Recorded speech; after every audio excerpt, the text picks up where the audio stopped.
Norval. Hello and thanks for joining us. I'm Mary Kelby in today for Deborah. Last night, the Christmas tree lighting in Rockefeller Center went on as the NYPD was out in force, keeping everyone safe. Nearby, just hours earlier, an assassin gunned down a healthcare executive in a crime that's shocking the nation. Now the manhunt continues as investigators piece together the gunman's every move, including when the suspect lowered his mask and smiled. Amber Cogliano begins our coverage, and we warn you, the video is upsetting. The smile of an assassin. Cops say this is the cold-blooded killer who gunned down the CEO of America's largest healthcare company outside a Hilton hotel in Manhattan.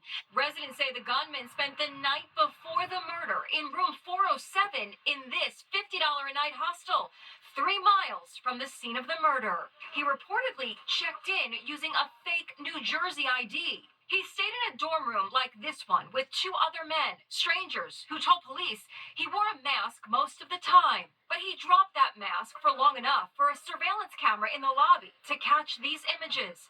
It's just one of a series of mistakes that could prove crucial. They will put what they have into computer systems that have the ability to do facial recognition and compare it against databases. They probably know who this is already, and they're just looking for him at this point. The ambush at dawn and the intense manhunt is transfixing America. We're going to begin this morning with the story we're all talking about. That manhunt for the shooter who gunned down the CEO of United Healthcare. Is this the weapon used in the attack? It's known as a World War II era assassin's pistol, and there are only 250 in America. Police are investigating the recent sale of one in Connecticut. A marksman demonstrated the weapon on YouTube. Former NYPD detective David Sarney, now a professor at John Jay College of Criminal Justice, retraced the assassin's movements before the shooting. He's going to come up. There's a Starbucks behind us. That's so, the Starbucks. Yeah. So what we have is video footage of him going to the Starbucks.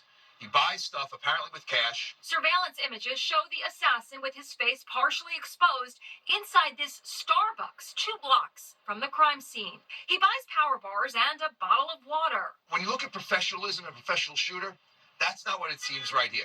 He's proficient in maybe firearms, but as far as professional, you can't see that because he's leaving himself so open. This surveillance image shows him walking toward the Hilton Hotel. Look, he's talking on a cell phone. Does that tell you that he's not acting alone? It's a possibility of that. We don't know. I think what you're going to do is when you start doing this work on the cell phone, it'll help. The benefit is we know the phone is active and he's utilizing it. The assassin's target, 50-year-old Brian Thompson, was staying here at the Luxury Collection Hotel. He was walking to the nearby Hilton for an investors conference when he was gunned down. The killer fled north into Central Park, a half-mile away on an e-bike. More surveillance video after the shooting appears to show the suspect riding the bike on the Upper West Side of Manhattan. A key piece of evidence, this backpack the killer was wearing in the assassination video. This is identical to the $300 backpack the killer was wearing. It's very sturdy, it's quite heavy, and top of the line. And look, when you open it, you can see inside it actually has shelves to store belongings. Police believe he used it to carry a change of clothes to make his escape. The assassin left chilling messages scrawled on 3 live rounds, left at the scene the words, "Deny, defend, depose." The words echo the title, Delay, Deny, Defend, a scathing best-selling expose about the insurance industry.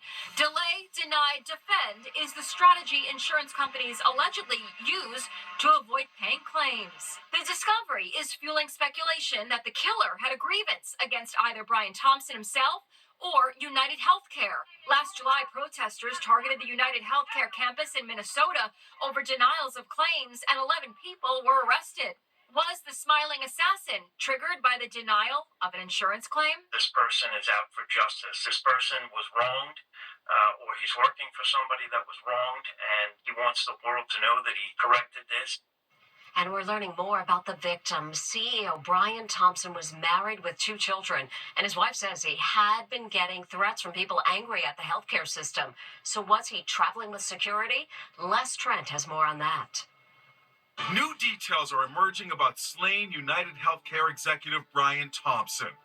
Known to many as BT, he had worked his way up the ranks in his 20 years at the company.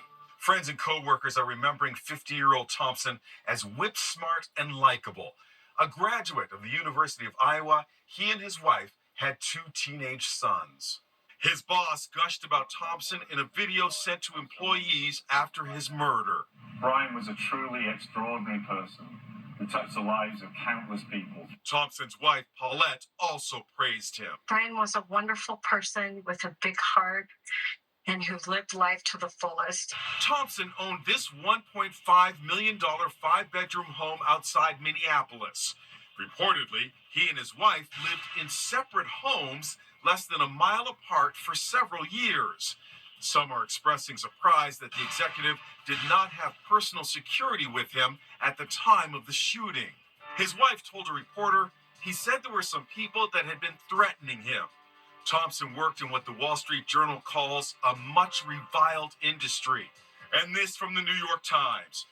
Torrent of hate for health insurance industry follows CEO's killing. Dan Donovan provides security for high-profile executives. We were shocked to see that he was, making his way over to that location alone. I mean, look, he's going to a public event.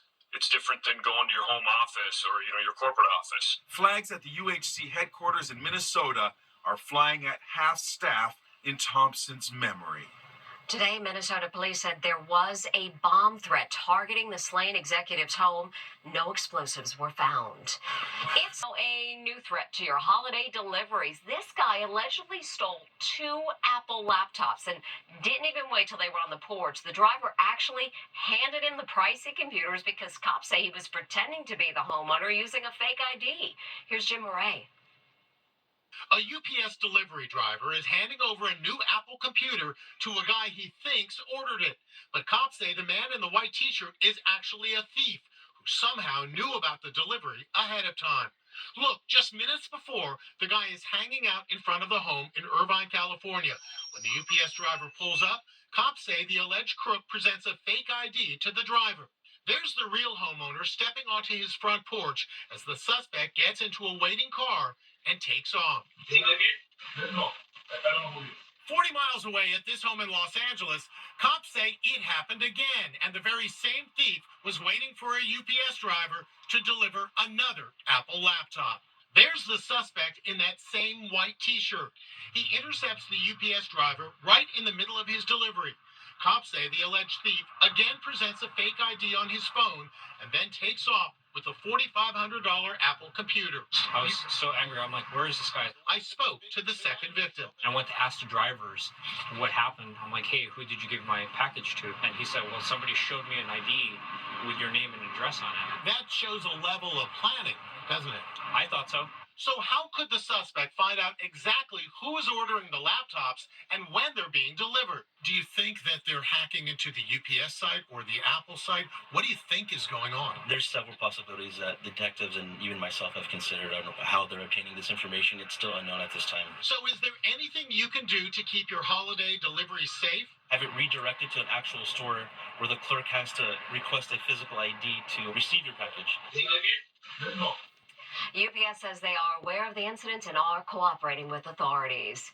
And a dad and daughter thought they were the victims of a robbery when their Christmas tree vanished. Allison Hall tells us what really happened. It's a Christmas tree caper. This dad just brought home a Christmas tree. He unloads it from the car and lets it fall onto the driveway. 2 hours later, his daughter goes outside. But what happened to the tree? Dad, where'd the tree go? Did you put it in the garage? She yells to her fiancé. Jake, someone just stole the tree. No way. It's gone. Dad, are you playing a joke? But Dad, Dan Niles, tells me he wasn't playing a joke on his daughter, Stephanie. I was thinking, God, I can't believe it. There's a Grinch in our midst. What did you think happened? I thought the teenage neighborhood boys had come and taken it. Then Stephanie checks the security footage. That's her moments earlier running out to the car to put it in the garage. Look, the Christmas tree is there, right where Dad left it. Oh no! She drives right over the tree and drags it into the garage. Under the gripper? Stephanie! Now it had to be rescued. There she is. Is that the tree behind you?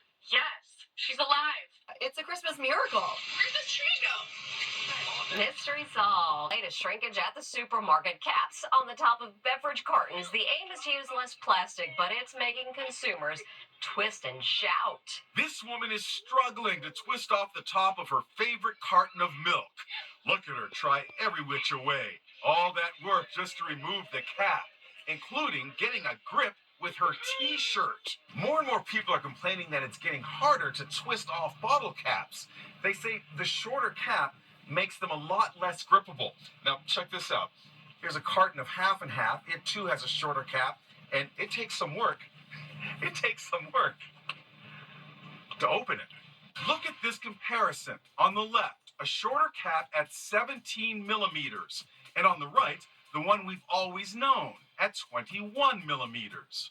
In this photo, you can even tell the difference in the height of the spouts on top of the cartons. This woman has noticed the cap on her water bottle has shrunk. They cut the bottle caps in half. Patrick Krieger is a plastics industry expert. People are complaining that it's hard to take these tops off. Yes, they do tend to be a little hard to open. We're definitely trying to find that happy medium where we're trying to balance making sure that we're using as little plastic as possible, but making sure that we can still recognize the core functions of packaging. There are a couple of hacks to get a better grip. Maybe use a pot holder or maybe a pair of pliers from the garage. The woman we showed you earlier, she literally butchered the top of her milk carton as a last resort. You definitely don't want to try this at home. Still to come, why he's too scared to open the door of his truck.